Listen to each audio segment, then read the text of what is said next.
열대식물인 라피도포라는 덩굴 식물이기 때문에 잎과 잎이 서로 덮여 있을 수밖에 없습니다.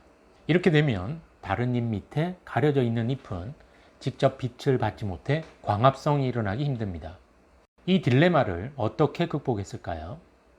라피도포라는 놀랍게도 자기 잎에 스스로 무수히 많은 구멍을 내 빛이 스며들게 함으로써 다른 잎의 광합성을 도왔습니다.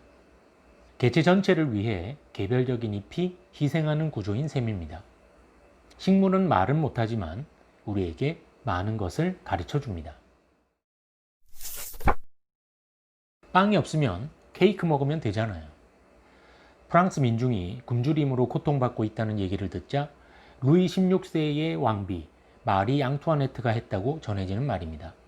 악의적인 루머였지만 성난 군중은 마리 앙투아네트를 끌어내 목을 자르는 사형기구 기요틴으로 공개 처형했습니다. 사실 마리 앙투아네트는 감자꽃을 사랑한 따뜻한 왕비였습니다. 국민이 굶주리지 않게 감자빵을 장려하고 제빵 학교까지 후원한 그녀였지만 단두대에서 억울하게 생을 마감하고 말았죠. 감자는 남미 안데스 산맥 주변이 원산지입니다. 콜럼버스가 아메리카 대륙을 탐험한 이후 유럽에 전파되었습니다. 도입 초기 유럽인들은 감자를 선뜻 받아들이지 못했습니다. 무 같은 뿌리 채소는 키워봤지만 감자 같은 덩이 뿌리 식물은 처음인데다가 감자 싹과 초록색으로 변한 부분을 먹고 사고가 이어졌기 때문입니다.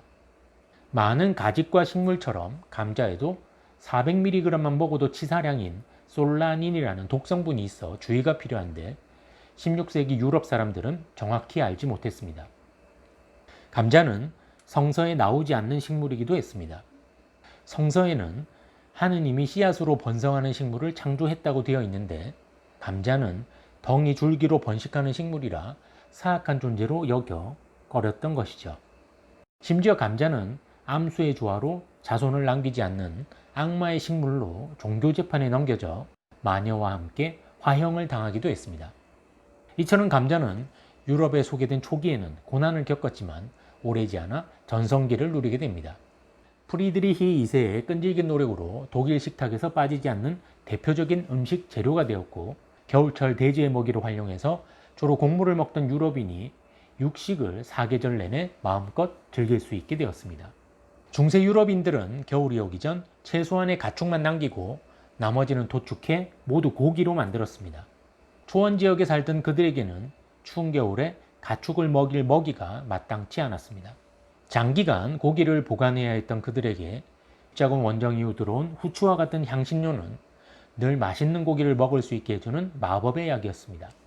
다만 남인도가 원산지인 하열대 식물인 후추는 육로를 통한 운송 비용 때문에 엄청나게 비싸다는 점이 문제였죠.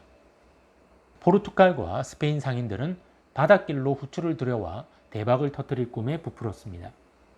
아프리카 대륙 해안을 따라 인도로 가려고 했지만 북서부에 위치한 보자도르 곳을 넘지 못하고 번번이 실패하고 말았죠.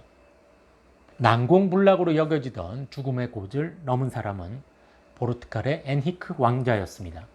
그는 상아와 사군과 같은 값비싼 교육품 외에도 후추와 비슷한 맛을 내는 멜레구에타 고추를 구해 돌아왔습니다. 후추는 고기를 오래 보존하는 데 필요한 향신료이긴 해도 단지 그 이유 하나로 금에 맞먹을 정도로 가격이 폭등한 것은 아니었습니다. 계절과 상관없이 신선한 고기를 구할 수 있는 돈이 많은 귀족들은 높은 지위와 부를 과시하기 위해 후추를 사용했습니다. 결국 정향, 시나몬, 육두구, 생강 등 다양한 대체 향신료가 수입되자 후추의 독주시대도 막을 내렸죠. 전 세계에서 가장 널리 재배되는 작물은 무엇일까요? 정답은 옥수수입니다. 옥수수? 난 1년에 몇 개 먹지도 않는데 하며 고개를 갸우뚱하는 분이 계실 텐데요. 사실 가축이 사료로 먹는 옥수수가 인간이 먹는 양보다 훨씬 많습니다. 옥수수는 가공식품, 액상 과당 같은 식품으로만 쓰지 않고 공업용 알코올, 접착제, 바이오 에탄올 등 다양한 분야에 활용하고 있습니다. 옥수수는 우주에서 온 식물이라는 전설이 있습니다.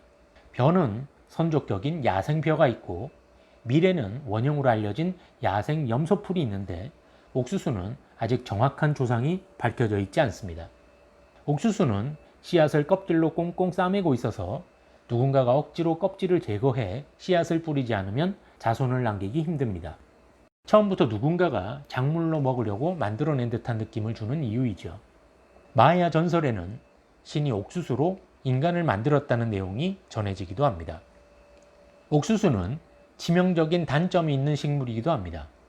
재배할 때 양분 흡수가 많아 지력 소모가 엄청나기 때문에 연작이 불가능할 정도이죠. 미국에서 옥수수와 콩을 매해 번갈아 재배하는 이유입니다. 화학 비료 없이는 매년 재배하기 힘든 식물, 땅을 피폐하게 만드는 식물이 옥수수입니다. 튤립의 원산지는 아프리카 북부 지역과 서아시아 부근입니다. 십자군 원정 이후 터키에서 품종 개량이 됐고 16세기에는 네덜란드 상인이 육성한 원예종이 등장합니다. 터번처럼 생긴 꽃이라는 뜻에서 투르반으로 불리다 여러 사람의 입을 거치며 튤립이란 이름을 얻었죠. 튤립은 특히 네덜란드에서 인기가 높았습니다. 겨울이 유난히 추운 네덜란드에서는 겨울을 무사히 넘기고 봄에 꽃을 피우는 식물이 드물었지만 튤립은 알뿌리로 겨울을 나고 봄에 아름다운 꽃을 피워서 큰 사랑을 받았습니다. 동인도 해설을 중심으로 해양 무역이 활발해진 네덜란드에는 돈이 넘쳐나기 시작했고 사치의 열풍이 불자 너도나도 튤립 알뿌리를 사들입니다. 튤립이 돈벌이가 된다는 소문은 품종 개량을 부추겼고 희귀한 튤립 알뿌리 하나가 일반 시민 연봉의 10배에 이르기까지 했죠. 거품은 언젠가 터지기 마련. 공교롭게도 파산하다라는 뜻의 브로큰이라는 튤립이 최고가로 거래되던 무렵 튤립의 가격은 거품 경제와 함께 서서히 꺼집니다. 뒤늦게 뛰어든 많은 사람은 전 재산을 잃고 결국 파산하는데 이 역사적 사건을 튤립 거품이라고 합니다. 세계 최초의 자산버블 사례로 기록되고 있죠. 인간의 욕망은 특정 시대마다 특정한 식물에 표출되곤 했습니다. 일본 최고 권위의 식물학자인 이나가키 히데히로가 쓴 세계사를 바꾼 13가지 식물에서는 감자, 후추, 옥수수 등 세계사의 흐름을 바꾼 위대한 식물 13가지의 이야기를 많은 사례와 함께 소개하고 있습니다.